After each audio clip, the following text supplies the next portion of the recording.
Testando. Oi, pessoal. Me escutam? Me enxergam? Tudo certo? Bom, pessoal, para quem não me conhece, eu sou a Denise, sou coordenadora do Grupo de Apoio à Adoção em Canoas e Novo Hamburgo. E esse é um momento novo, né, pra gente. A gente está se acostumando a trabalhar, se acostumando a ver a vida de um jeito diferente, com distanciamento, e nos surgem muitas dúvidas. Então, a gente tem procurado chamar pessoas para conversar, tem procurado buscar a interação com vocês dessa forma mais online. Então, hoje, para conversar com a gente convidou o João Rocha, que é gerente da Fundação Pão dos Pobres.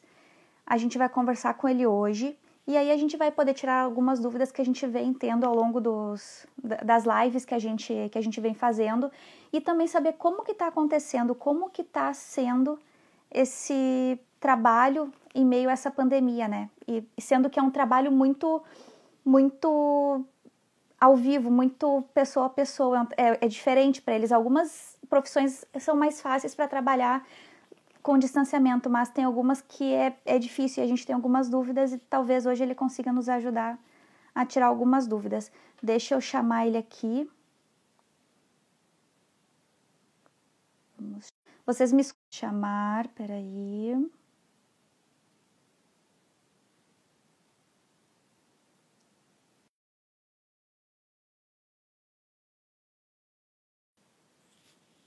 Pronto. Acho que agora vai dar.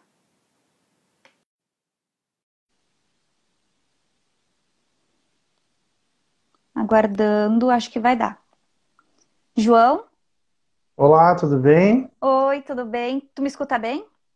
Sim, escuto super bem. Perfeito, te escuto bem também.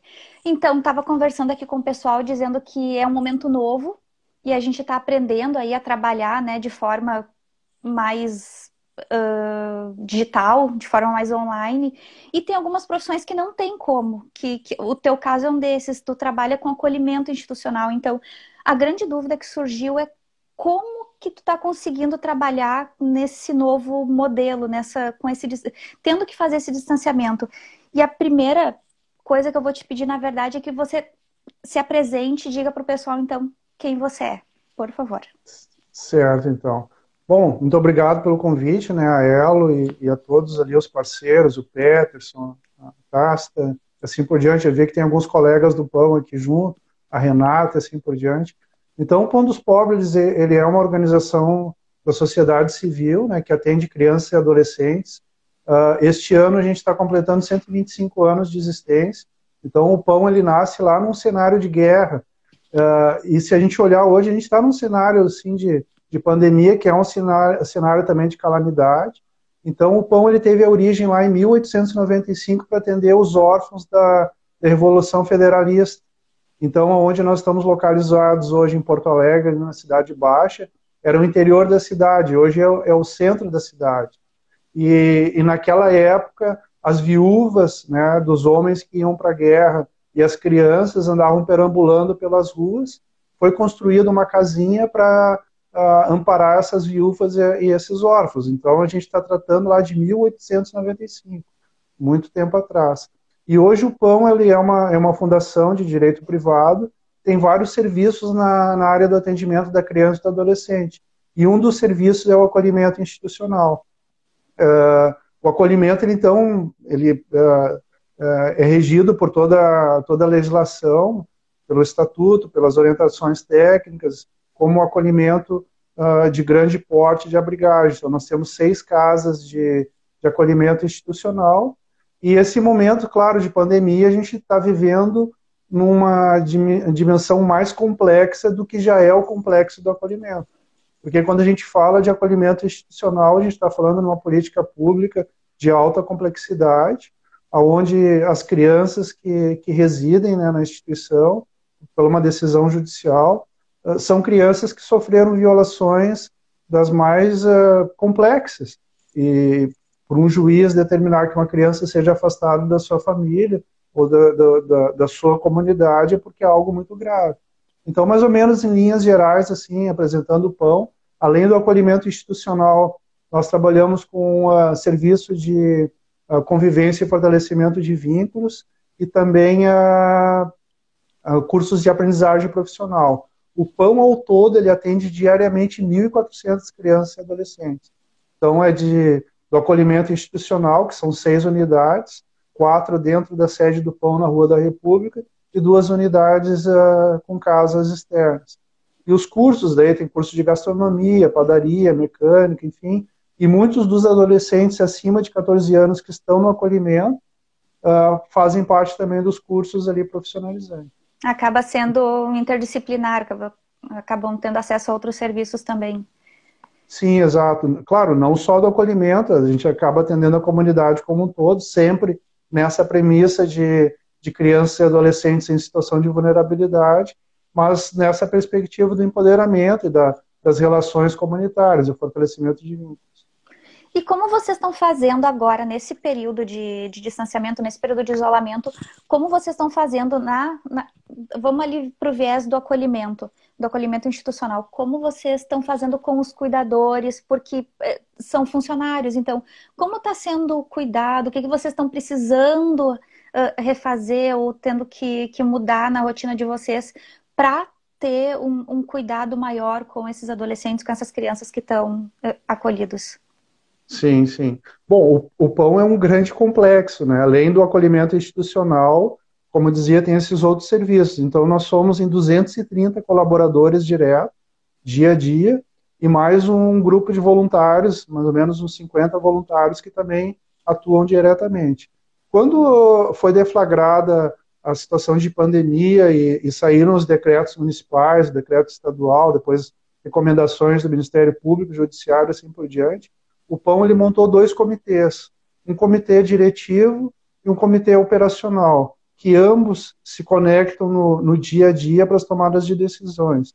Então, o primeiro momento a gente foi garantir, resguardar o bom atendimento ali das crianças e adolescentes, né, além de todas as medidas ali de precaução, de reforçar a questão da higiene, o uso do álcool em gel, o uso de máscara, o distanciamento, a gente criou espaços mais possíveis.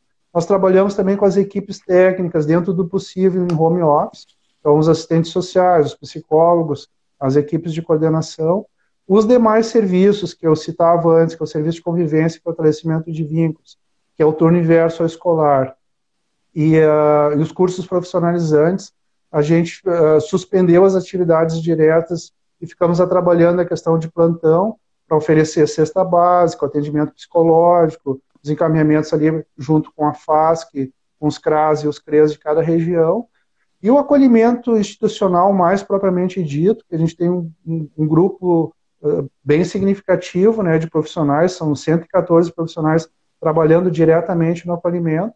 A gente fez esse trabalho de rodízio, constituindo as equipes e criando um protocolo, né, de passo a passo a que seguir. A gente foi comunicando esse protocolo, mapeando os cenários, desde cenários mais brandos até cenários mais complexos. Então, por exemplo, um cenário que já é comum do acolhimento, por isso da complexidade.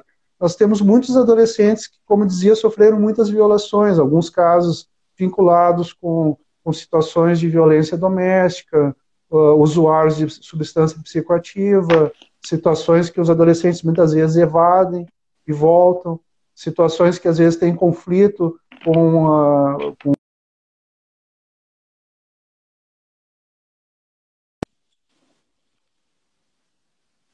comunidades. Então, essas situações, por exemplo, de evasão e retorno, é uma situação de maior complexidade, porque muitas vezes esse adolescente poderia se contaminar e no retorno contaminar toda a casa e os trabalhadores que ali estavam. Então, por exemplo, a gente mapeou esse cenário. Bom, se acontecer isso, o que nós vamos fazer? Então, criamos quartos específicos para esses adolescentes, com banheiro, então tem que remodelar um pouco a estrutura física também do abrigo. Alguns casos, sim, de adolescentes que evadiram, que voltaram, e muitas vezes daí tem todo o protocolo de fazer o comunicado, um boletim de ocorrência de evasão, daí encaminhado para a delegacia especializada. A questão das crianças, daí no sentido como elas não estão frequentando a escola, de criar atividades lúdicas, recreativas, para também não deixar numa dimensão muito tensa dentro da casa, porque, como eu dizia, o abrigo ele já é um espaço muito complexo. Numa situação de pandemia, essa complexidade se eleva numa potência maior ainda. Então, por exemplo, casos de saúde mental, de saúde clínica, de manter, digamos, essa rotina mínima, mas, da mesma forma, mantendo a questão do isolamento social.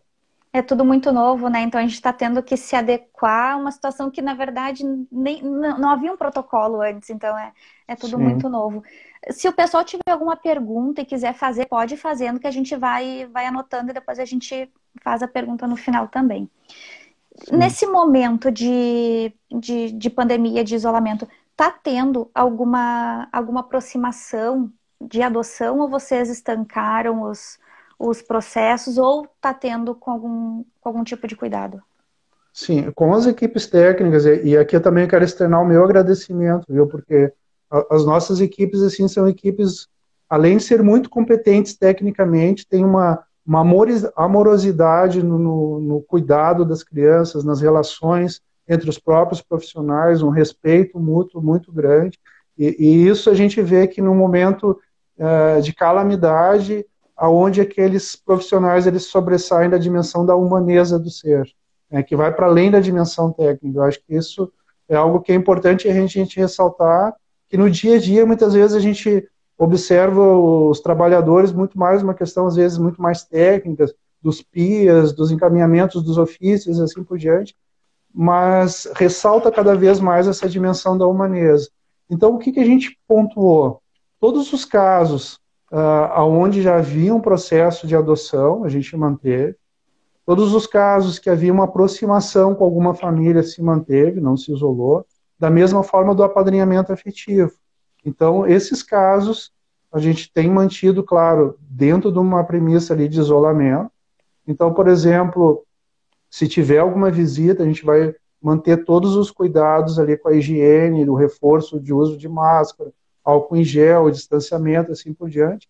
Mas a gente vem mantendo contato direto com o Ministério Público, com o Judiciário, com a KPM, e fazendo todos esses encaminhamentos, né, nesse aspecto. Então a gente não parou com essas atividades, até porque a gente entende que é um relacionamento extremamente importante para a criança e para o adolescente. Então, a questão dos processos de adoção se mantém.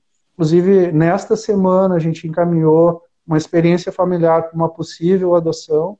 Então, foram dois irmãos, né, dois jovens irmãos. Então, se mantém essa relação. O que a gente buscou evitar neste momento? A questão das visitas domiciliares. Inclusive, havia uma recomendação do próprio Ministério Público, da doutora Sinara, para que a gente mantivesse as visitas domiciliares, mantendo, claro, todo o rigor ali de protocolo de proteção, mas nós encaminhamos para o judiciário alguns casos onde a gente entendia que nesse momento talvez as visitas elas não fossem tão benéficas, inclusive para a criança, porque às vezes, claro, algumas famílias e aí, quando a gente fala em todos os meios de higiene e de prevenção, nem quando, por exemplo, a gente fala em álcool gel, às vezes as pessoas não têm o que comer. Então, falar em álcool gel para quem tem um poder aquisitivo que possa comprar o álcool gel. Claro que vai se buscar cada vez mais que a solidariedade possa propiciar.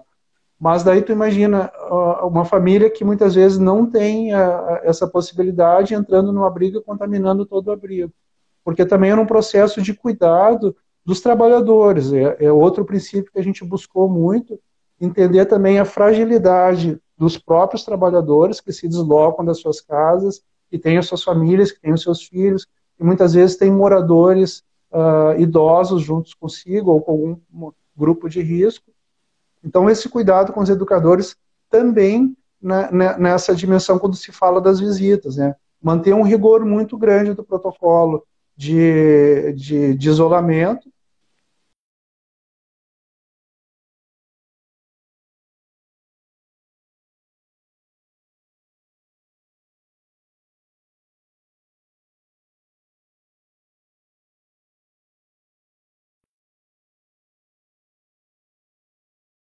Também se sentir seguros.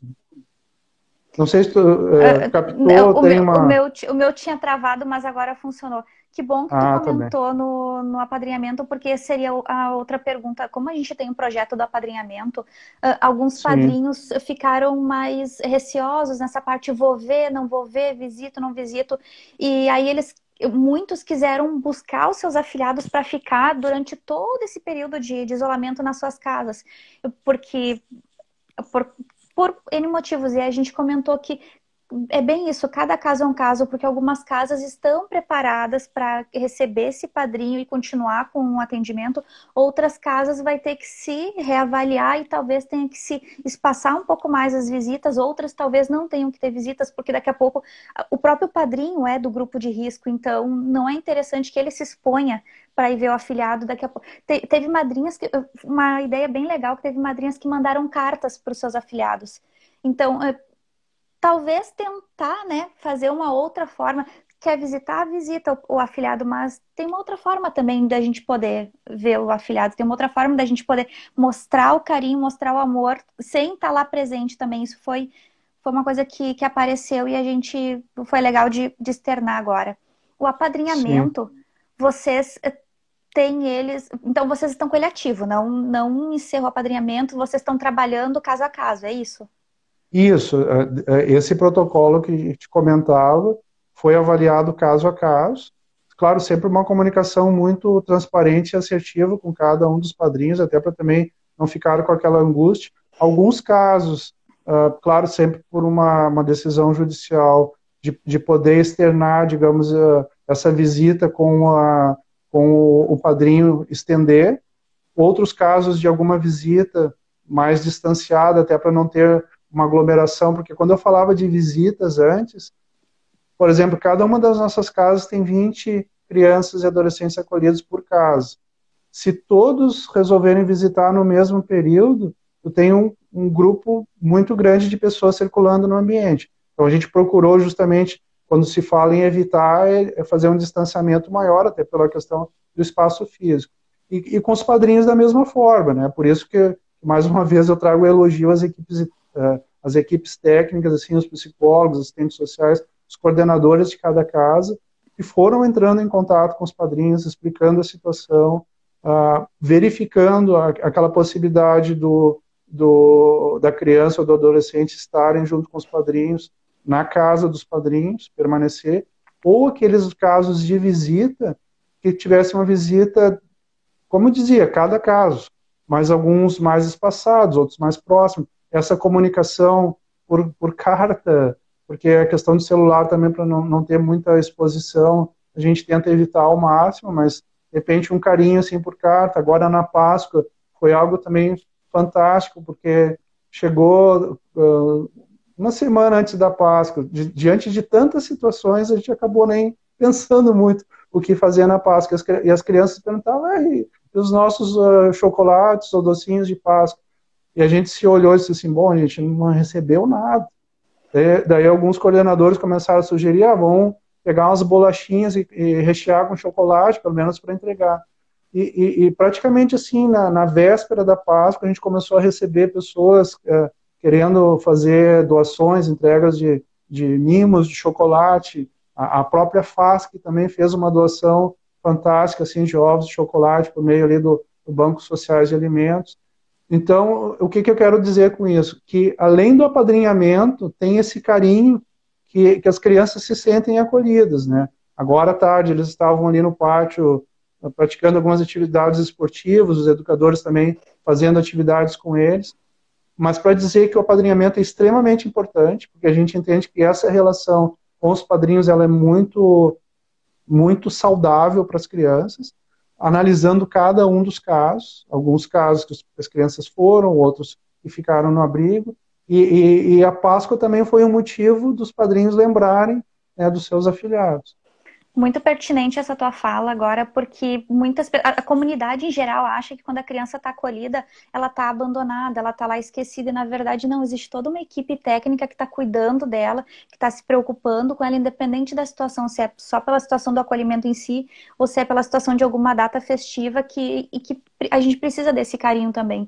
Então, bem legal Sim. essa tua fala. Vou aproveitar e já vou emendar numa pergunta que apareceu, porque no dia a dia, normalmente, existem 20 crianças, um pouco mais, ou às vezes um pouco menos, e elas eventualmente não se encontram, porque metade está na aula, outra metade está em cursinho, daí quando uns chegam, uns saem, se encontram mais à noite. E nesse novo momento, estão todos juntos o dia inteiro, o tempo todo. Então, surgiu uma pergunta, e com essa situação eu já te pergunto, como as crianças e adolescentes estão lidando com o aspecto psicológico nesse isolamento onde eles estão muito tempo junto, todos? Sim.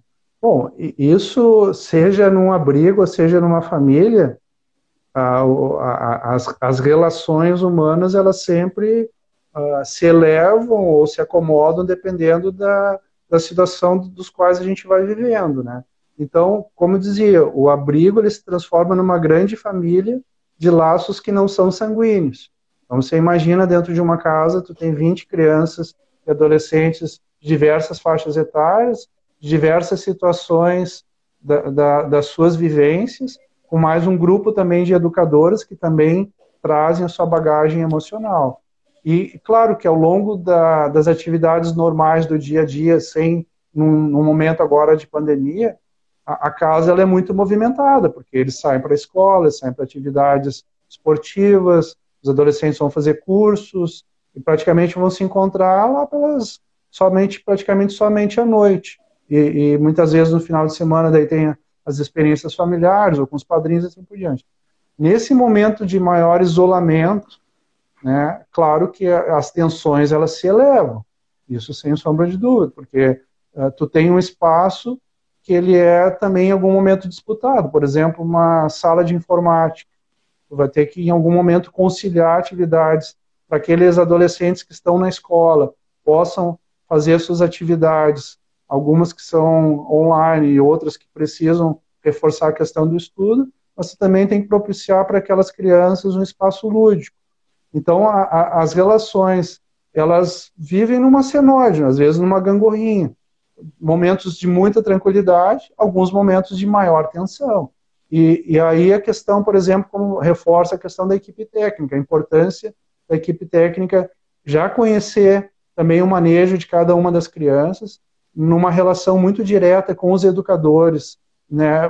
Por exemplo, os educadores trabalham de plantão, então, das 8 da manhã às 8 da noite, folga no outro dia, depois das 8 da noite às 8 da manhã, sempre no mínimo de 3 educadores. É importante que, no passar de uma relação para outra, haja essa comunicação dos próprios educadores. Olha, aquele adolescente ali está com uma situação diferenciada, ele está mais introspectivo, ele está aparentando e apresentando alguns sinais que não são tão normais. Porque, por exemplo, no abrigo, a gente tem muitas situações de automutilação. Tem adolescentes que sofreram tantas situações e tantas violações que eles se automutilam. E às vezes no diálogo com aquele adolescente ele diz, olha, eu quero traduzir a minha dor emocional, a minha dor afetiva nessa dor humana, nessa dor carnal, nessa dor física. E isso, no momento agora assim de isolamento, tende a Aflora. aumentar, a aflorar. Porque, por exemplo, tu ficar dentro de um abrigo, claro que a gente tenta ao máximo, assim, por ter um pátio bom, a gente consegue atividades lúdicas, esportivas, mas aquela coisa de sair para a rua, eles não conseguem. Então,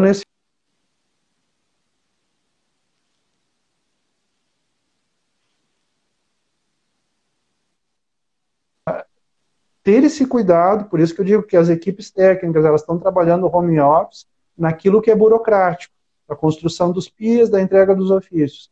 Mas eles estão também sob prontidão, qualquer situação, e praticamente todos os dias, alguém da equipe está circulando, até para ter esse entendimento, fazendo encaminhamentos.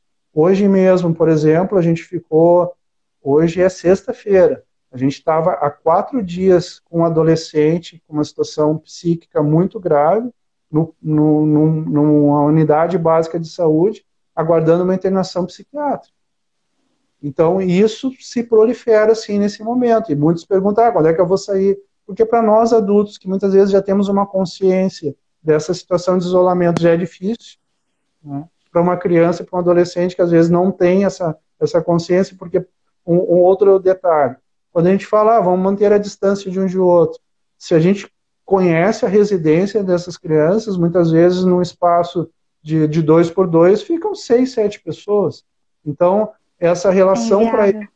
é distante de uma realidade. Então, eu creio que também essa dimensão da pandemia, ela tem nos trazido um aprendizado, um ensinamento muito grande, inclusive para outras situações que não são de pandemia. Muito obrigada pelo esclarecimento mesmo. E é muito real isso, porque eu tenho 2 aqui em casa e eu já fico louca. E essa coisa da escola, dos exercícios que estão vindo também, é difícil porque como é que vai conciliar com vários? A escola do meu filho tá mandando, às vezes não manda, então quando não manda eu dou graças a Deus, porque é difícil. Imagina com mais crianças e isso realmente se prolifera quando são mais que existe. Eu vou falando para te dar um descanso também, senão eu vou acabar te torturando de tanto tempo falar e tu não conseguir Mas é, respirar. Vou te perguntar, e com os novos acolhimentos, como vocês estão fazendo com os novas demandas que estão chegando, os emergenciais que chegam?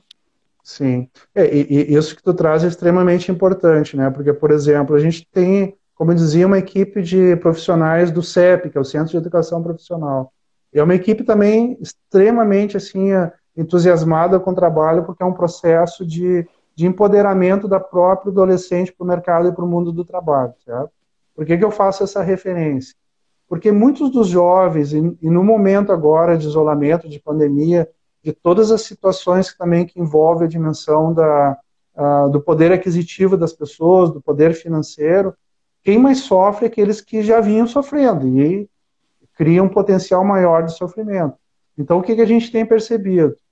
A dimensão do acolhimento ele continua numa alta crescente. Tanto é que a gente vem recebendo 2 a 3 crianças às vezes por dia, né, mesmo com as unidades praticamente já no limite.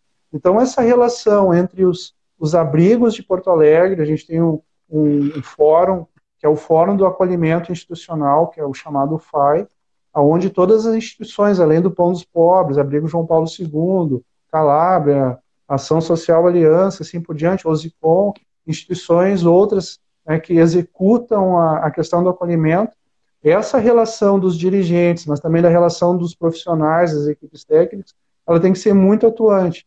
Porque lá na comunidade, um outro dado que a gente vem acompanhando, a questão da violência doméstica nesse período aumentou. Né?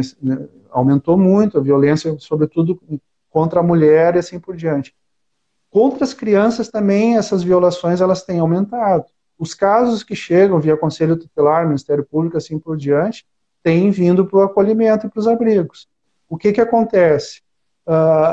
Isso também desestabiliza muito a casa, porque se naquele momento de isolamento tu tem um grupo que já se conhecia e de uma hora para outra chega 2 ou 3 crianças, ou 2, 3 adolescentes com tantas complexidades possíveis, desestabiliza todo o grupo. É bem a dinâmica do grupo, né? Ali da Sociedade Brasileira de Desenvolvimento do Grupo. Sempre uma pessoa nova, um membro novo, ele desestrutura. Num primeiro momento, desaloja um grupo para depois ele se organizar. Isso é da vida, é importante. Assim, a gente vê nas nossas relações profissionais, nas nossas relações familiares, isso é normal e acontece. Num acolhimento institucional, tu precisa de um tempo, muitas vezes, um pouquinho maior para que essa relação de convívio e de vínculo se acomode. Porque o espaço ele já é tenso por natureza, nesse momento ele está mais tenso, e daí chega membros novos. Então, como eu dizia, é um cuidado que eu reforço de novo a importância dos profissionais, estarem muito preparados também para isso. Então, daí a equipe técnica dos abrigos, né, ela é fantástica nisso, porque ela tem que trabalhar com aquele serzinho novo que está chegando, trabalhar com aqueles seres, com aquelas crianças, com aquelas pessoas que já estão ali e fazer essa relação. O que a gente percebe de um modo geral é que as crianças do acolhimento, tirando, claro, algumas exceções, elas são muito acolhedoras, porque já é um princípio também de uma família extensa. Dentro do abrigo, quando eu digo, claro, não é esse o termo técnico, mas não sendo um termo técnico, quando a gente pensa numa grande família de pessoas que não são consanguíneas e que se acolhem, que às vezes se conheciam lá na comunidade. E outro que a gente tem percebido muito também nos abrigos, há uma circulação muito grande. E daí vem a importância também dos processos de adoção, dos processos de experiência familiar, a dimensão da família acolhedora. Eu acredito que é um novo programa que, no meu entendimento, é importante ser implantado nas cidades. O Abrigo João Paulo II já inicia essa execução. Por quê? Porque essa relação familiar, quanto o núcleo familiar mais acolhedor possível, onde haja um protagonismo da criança e do adolescente, do desenvolvimento, mais adequado vai ser para esse desenvolvimento dessa criança. Perfeito, perfeito, muito obrigada. A Dani Braga falou o que a gente já vem dizendo aqui, está dando os parabéns à equipe realmente da Fundação Pão dos Pobres, e realmente, claro, a gente está aqui na pessoa da Fundação Pão dos Pobres, mas a gente sabe que existem outros acolhimentos em outras cidades, e realmente as equipes são fantásticas. Nós aqui, eu falo enquanto mãe adotiva, enquanto ONG, a gente até ver o processo, até conhecer o trabalho de vocês, a gente tem aquela ideia de que a criança está lá abandonada. Mas quando a gente entra no processo, quando a gente tem a visão macro, a gente vê que não, na verdade, eles estão sendo muito cuidados, muito protegidos. E isso para nós é muito bom, porque até hoje os meninos falam das cuidadoras do abrigo que eles moravam e já faz muito tempo, porque eles foram muito cuidados e eu agradeço muito a elas, porque realmente elas cuidaram muito bem deles. Isso é muito legal, porque isso vai fortificando esse adolescente, esse serzinho, porque daqui a pouco o mundo aí fora não vai ser legal, não vai dar esse cuidado que eles têm e tem muito. E também isso é uma preocupação que a gente tem de depois dos 18, porque eles são tão protegidos que quando eles chegam aos 18, de certa forma, é muita proteção. Então a gente tem outras coisas ainda para conversar. Mas, então, na verdade, mesmo com o isolamento, mesmo com essa pandemia, vocês estão recebendo os novos acolhimentos, tendo um cuidado ali de higienização, mas na verdade não tem muito o que fazer, só fazer com os cuidados os protocolos de higienização e seguir a vida. Vocês não estão fazendo nada além disso, né? O que a gente fez, claro, a gente aumentou todos os protocolos ali de higiene. A questão, por exemplo, do uso e do cuidado assim com toda a dimensão da alimentação, de ter uma alimentação também regrada, assim por diante. Claro que a gente aumentou muito. Por exemplo, esses que chegam dentro do possível, a gente fica num período de observação, de medir a febre dentro do que é possível, se apresentar algum sintoma. Por exemplo, falando do cuidado com os trabalhadores, os profissionais do pão, a gente optou que todos se deslocassem das suas casas para o abrigo, utilizando aplicativos, né, ou com carro particular a gente está ressarcindo a gasolina, ou com os carros próprios do pão, os nossos motoristas estão buscando e levando em casa. Então, os nossos profissionais não estão se deslocando de transporte público, até para, com eles também ter esse cuidado.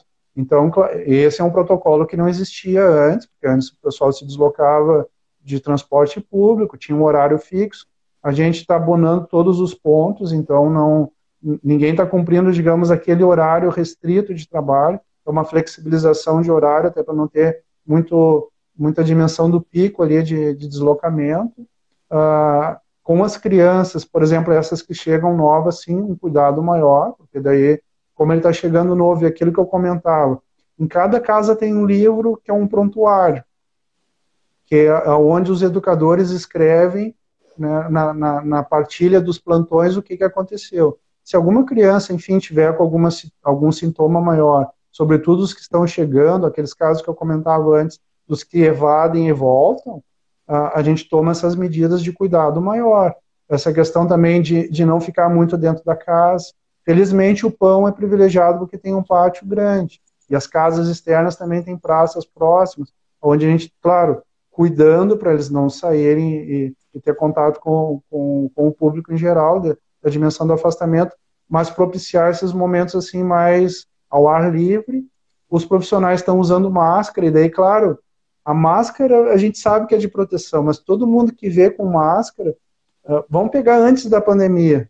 Se a gente visse alguém na rua com máscara, a gente já, a pessoa tem, a máscara ela afasta. Então, claro, dentro de um abrigo, uma pessoa que era uma pessoa próxima, um educador, daqui a pouco ele está usando máscara, já dá aquele baque. O que é importante? Lá quando saiu as primeiras notícias de pandemia e saíram os decretos ali, tanto do município quanto do estado, nós fizemos rodas de conversa com todas as crianças e adolescentes. A gente utiliza muito os princípios da justiça nesse sentido, inclusive para resolução de conflitos, mas a gente utilizou desses círculos também para buscar que as próprias crianças tomassem consciência. Então, os menorzinhos, a gente disponibilizou alguns videozinhos, aqueles vídeos mais simples, onde a menininha botava o dedo ali e aparecia os bichinhos fugindo, então para eles entenderem de uma forma mais lúdica, até para não criar um pânico maior, né, e ao mesmo tempo conscientizar. Então esses protocolos sim a gente vem mantendo coisas que antes a gente não fazia. Claro, tinha todo o cuidado da asepsia, do banho, do cuidado com a limpeza, da escovação de dentes, assim por diante, do uso das suas roupas pessoais, da limpeza dos quartos, isso tudo sempre foi feito. Mas agora a gente intensificou mais. Então, é claro que, como eu dizia, isso nos traz uma condição de enfrentar outras situações que acontecem. Por exemplo, nas nossas relações a gente quase não encontra pessoas com tuberculose. Nos abrigos, muitos adolescentes ou crianças vêm com tuberculose, sífilis. A gente não encontra, às vezes, nas nossas relações, pelo menos assim, tão claramente, adolescentes com sífilis. A gente recebe muitos adolescentes com sífilis. Então, esses cuidados, eles já eram mantidos no abrigo. A gente só reforçou porque, enfim, já existem esses protocolos. Sim, já existe um cuidado. Já existia um cuidado antes disso. E aquilo que tu falava antes, até eu deixei passar, mas agora me retomo. Porque, às vezes, claro, as pessoas, quando escutam a palavra abrigo, escutam a palavra acolhimento, sempre entendem, um depósito de crianças. Crianças estão lá sendo privadas da sua liberdade. É sempre importante dizer que toda a dimensão do Estatuto da Criança tem as prerrogativas, né, e o que preconiza, o que é um acolhimento, o que é uma privação de liberdade, assim por diante. O abrigo não é privação de liberdade. Então, os adolescentes, eles têm o direito de ir e vir, porque quando a gente fala em evadiu, mas como é que evadiu? Ele foi para a escola e não voltou, ele foi para dar uma passeada na praça e não voltou, ou ele pulou um muro e foi embora. Ele tem o seu direito também de não querer ficar no abrigo. Claro que o cuidado de convencimento do diálogo, porque se ele entende que o abrigo é um espaço de proteção, eu estou falando de adolescente, não de criança, né? Porque quando a gente fala, mas a criança saiu pelo portão, não, a criança tem uma tutela e um cuidado maior. Mas o adolescente, ele tem que ter um empoderamento. Quando falava dos cursos profissionalizantes, cada um dos adolescentes, eles são trabalhadores. Claro que são jovens aprendizes, mas eles têm uma conta, eles recebem um meio salário mínimo, eles utilizam desse recurso para seu projeto de vida. Então, esse processo emancipatório, ele precisa existir. Claro que agora, por exemplo, no momento de pandemia, eu vou citar um caso. Tinha um adolescente de uma determinada casa, que a experiência familiar ela foi autorizada pelo judiciário, se entendeu, e ele disse assim, olha, mas eu só posso ir para minha casa se eu pagar o aluguel deste mês. Como fazer isso? Outros, olha, eu só posso ir para minha casa se eu conseguir uma cesta básica, senão não tenho o que comer lá. Então, essas relações, em algum momento, elas são difíceis porque elas são cruéis. Tu imagina, as pessoas não têm o que comer. Eles precisam pagar alguma coisa. Então, às vezes, eles estão no abrigo por uma situação que é uma violação para uma criança ou adolescente não ter o que comer, não ter onde morar, mas ela vai para além disso, porque ela vai se concretizando na dimensão que as famílias também, muitas vezes, necessitam desse espaço para se organizar. Então, porque às vezes ainda, né, a gente que é do meio, né, e a Daniela ali fez uma fala e agradeço ela muito, trabalha na FAS, que também é uma grande parceria nossa, mas no sentido de dizer assim, que as pessoas ainda que não são do meio da área social entendem os abrigos ainda como era a antiga FEBEM, onde o adolescente está ali porque ele fez alguma coisa de errado. Não, ele não fez nada de errado. Ele até pode ter feito em alguma situação, mas ele está ali porque ele foi violado no seu direito. E É para ele ser precisa, protegido. ele precisa de um espaço para tentar se organizar. Acho que o Sartre ainda dizia muito naquela dimensão, e depois o Viktor Frankl também, em algum momento, não importa o que a vida fez contigo, mas importa o que tu faz com o que a vida fez contigo, no sentido de tentar superar todas aquelas violações. Então, por exemplo, quem, como tu, né, tem essa experiência de adoção e de apadrinhamento, a gente vê que alguns traumas eles vão levar uma vida, talvez, para ser superado, e talvez não vão conseguir. Porque, não, por exemplo, a gente tem casos de adoção onde a criança ou o adolescente ele testa muito aquela pessoa. Claro que ele não fala abertamente, mas no seu dia a dia ele diz assim, mas tu me ama mesmo? Uhum, uhum. E diante disso ele vai testando de outras formas, e no abrigo também não é muito diferente. Porque às vezes, por exemplo, alguns educadores eles são agredidos por adolescentes. Então, pode ser uma agressão verbal, pode ser uma agressão física, inclusive em algum momento. O que a gente E às procura vezes trabalhar é. e o que a Desculpa. gente procura o que a gente procura trabalhar com o educador é que às vezes a agressão não é para o educador, é uma projeção de algo que já veio. Então, Muitos têm agressão como forma de amor, e às vezes é uma forma de se expressar, mostrar, né? É o que ele conhecia por amor antes era agressão, né? então quando eu falo de amorização, de humaneza, quem trabalha em abrigo, né, ou quem se propõe a trabalhar em abrigo, é muito mais do que um trabalho, não é apenas um profissional, um trabalhador. Ele tem que ter uma missão, ele tem que ter um elan de vida que vai para além daquela dimensão, porque tu tem que trabalhar com a frustração a cada dia, né? Alguns educadores eles nos trazem assim chorando, mas eu dei tanto amor para ele, tanto amor, por que ele me agrediu dessa maneira? Até a gente reconstruir que aquela agressão também não é diretamente, mas é uma forma também muitas vezes de expressar uma uma violência sofrida, uma dor muito grande, porque quando a gente fala de automutilação, não é algo normal, né? Então, essas relações, acho que é o que eu acredito, assim, que nos abrigos acontecem, e até há pouco tempo atrás, às vezes, os abrigos ficavam escondidos. E hoje, cada vez mais, acho que a Elo é algo que vem trazendo muito, e outras tantas pessoas, né, que vem trazendo luz também para esses invisíveis da sociedade. Então, essas crianças, esses adolescentes, é o que a gente também tem trabalhado muito com as equipes. Porque, às vezes, por exemplo, tu fazer uma contenção física, ela por si só, ela é muito violenta. Quem não é da área da assistência, da área do abrigo, e vê alguém fazendo uma contenção física, fica extremamente escandalizado. Mas a contenção física, no primeiro momento, ele tem para proteger aquele próprio adolescente que está descontrolado naquele momento, e também para proteger os outros. Então, por que eu trago esse exemplo? Porque se a gente não dá luz a essas situações, elas acabam ficando escondidas. É claro que quando eu falo de contenção física, ela tem que ser uma contenção técnica, uma contenção consciente do que está se Sim, fazendo, sim, sim. não violência, né? Mas por que eu trago esse exemplo? Porque ele é importante a gente trazer luz para essas situações, porque elas precisam ser trabalhadas.